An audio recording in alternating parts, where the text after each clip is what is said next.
What's going on, everybody? Welcome to my shop. My name's Chris, and I just thought I'd do an update for you and show you my two current guitar builds that I've got going on. Now, if you watch my YouTube videos, you've already known about this build right here. This is a Telecaster build, and the current video series that I'm doing is on this build. I've got the first three parts out now as of this video, so if you want to check those out, link in the description. But you can see since that last part, I've got the fretboard radius, the dots in the front, and I got the side dots in, and I've started shaping the neck. Okay, so I'm turning it around. You can see the neck's started to be shaped. I just don't have the neck plate on. It's not bolted, but I'm using inserts to bolt that on. And but just for now, I have it just sitting in there. So anyway, pretty cool. I'm really enjoying the build, although it's taken a long time to shape this maple neck. I don't know what it is, but well, I do know kind of what it is. It's maple, which is a lot harder than mahogany. At least it seems so. It seems to be taking a lot longer to shape this maple neck than it does to shape the mahogany necks that I shaped on my first three acoustic guitar builds. But I'm getting there. I'm almost there. I just got a little bit more to do. But that's this build for now. What I really want to focus on is this one, which you will not know anything about if you've only watched YouTube videos up to this point. Now, if you follow me on Instagram, you'll know about this build. I've been posting about it since I started from the very beginning. So if you want to follow me there, it's CMR Wood on Instagram. I've got all kinds of background and behind the scenes pictures, but this is where I'm at so far. And I'm not recording this one as a video series simply because it's kind of an experimental build for me. I'm trying a different kind of neck joint. So it's called a bolt-on, bolt-off neck. And it's what I like about it is that there won't be any glue involved in attaching the neck. So if I ever need to take the neck off, I'll simply remove the bolts from inside. And there's going to be two bolts right here as well going into the fingerboard extension. And I can just slide the neck off. Just imagine there's a fretboard here. I'll just slide it off. Do whatever I got to do and just put it right back on. So let me bring you in a little bit closer and I'll show you what's going on here. You can see in the guitar that there's two mortises. There's one for the top for the neck tenon, and there's one in the front for the fretboard extension.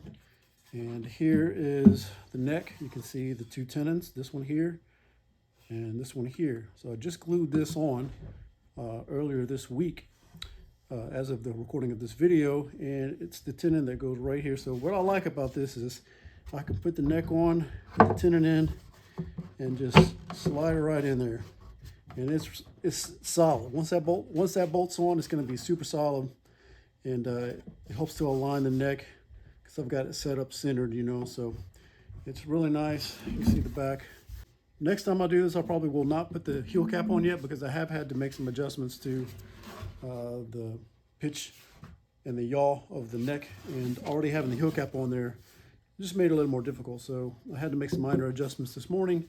I think I'll wait next time before putting the heel cap on and get this completely done,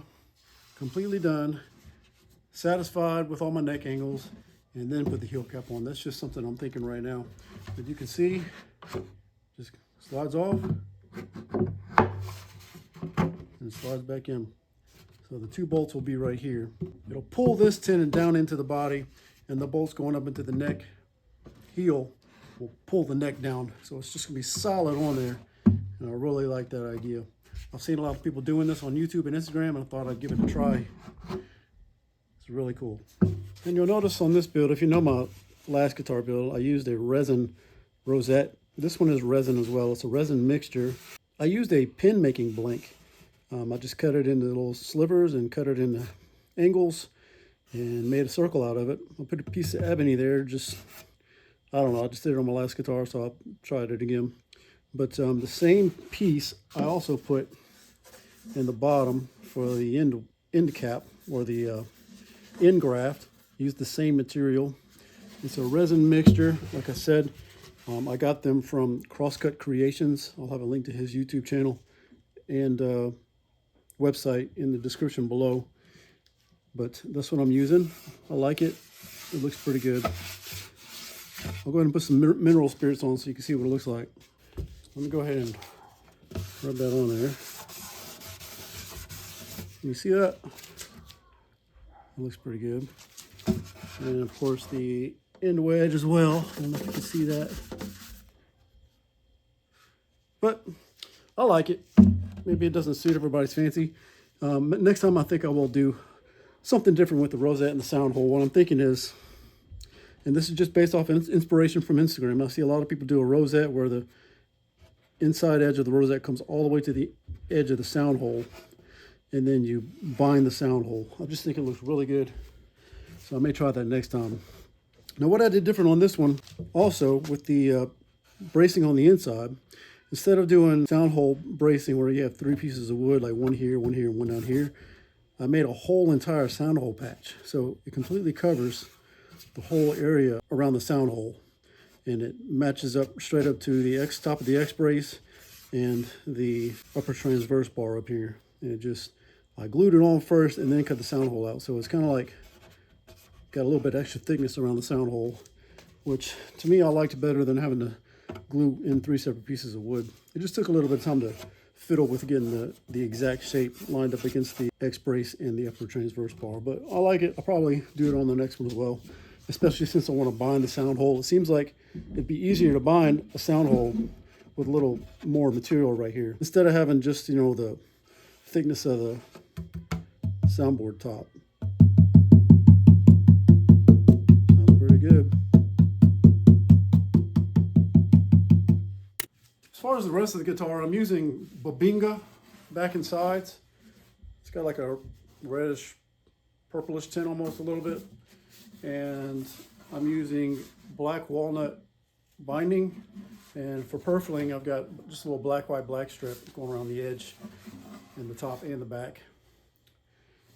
And for the head plate, I'm just using a piece of ebony.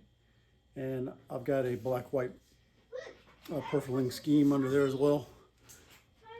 For the back strap, I'm using black acacia. It's just a piece of head plate material I had from LMI laying around, so I decided to put it on there. And I'm also using a little piece for the heel cap as well. Now for the inside, what I did different on this one was I didn't use reverse kerfing. I used traditional kerfing. On my first 3 guitars, or my first 3 acoustic guitars, I used reverse kerfing. And I just wanted to see what it was like using traditional regular kerfing and see if there was any difference. There were some differences. I could tell it was a little bit more, after I got the kerfing in, it seemed like the sides were a little bit more bouncy. With the reverse kerfing, they seem to be a little bit more rigid. So I may go with reverse kerfing from now on. And also for the neck, instead of using mahogany, I just wanted to try something different, and I'm using, I think it's Western Red Cedar. I think that's what it is. It smells really good when you cut into it. So using a little bit different headstock shape, okay? Whoa, you almost got it on video.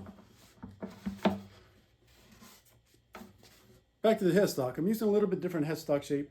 I decided to bring the top in a little bit more, narrow it up so that the strings don't pull at a drastic angle coming off the nut. On my first 3 headstocks, they're a little bit wider up here.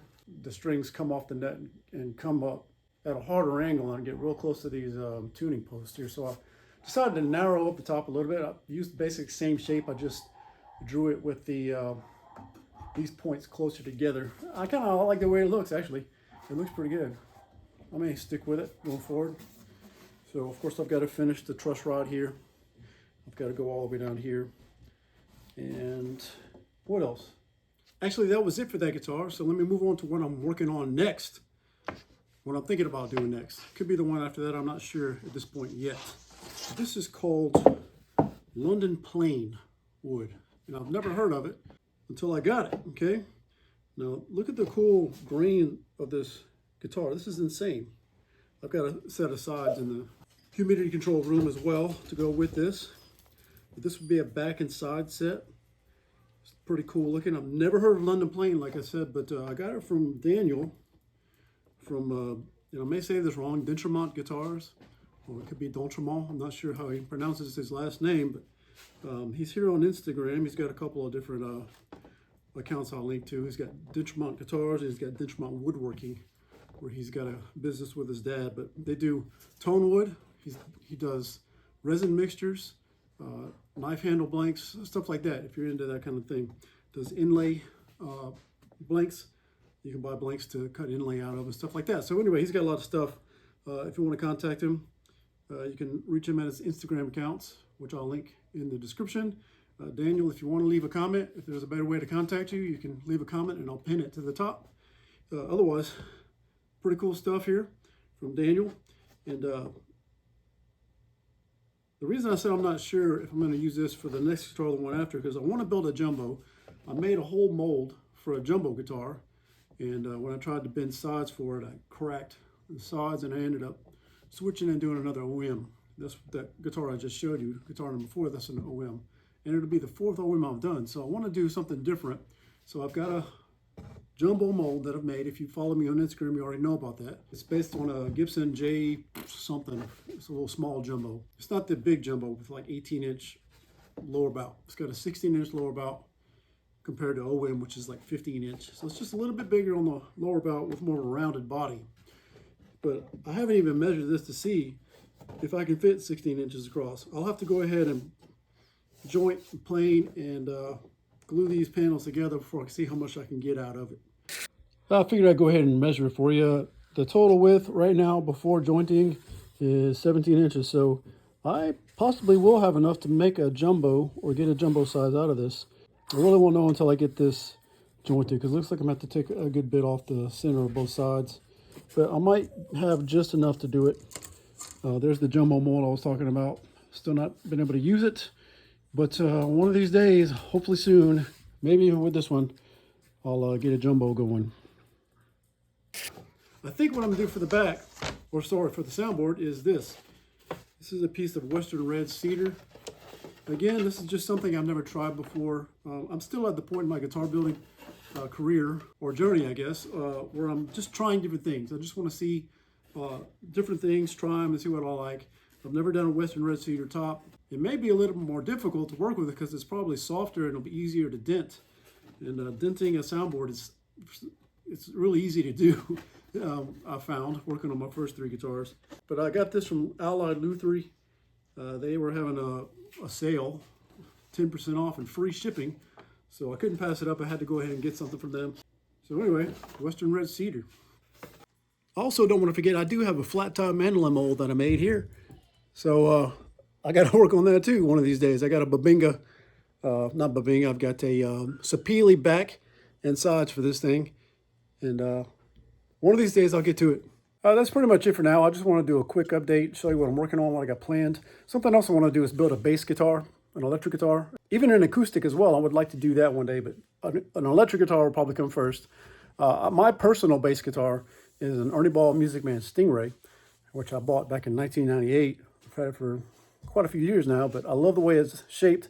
I love the egg-shaped pick guard and stuff like that. The headstock looks awesome. So I may try to, I'm thinking in my head, it'd be cool to try to recreate that bass, just a similar shape and all of that, and just make an electric bass that looks like it.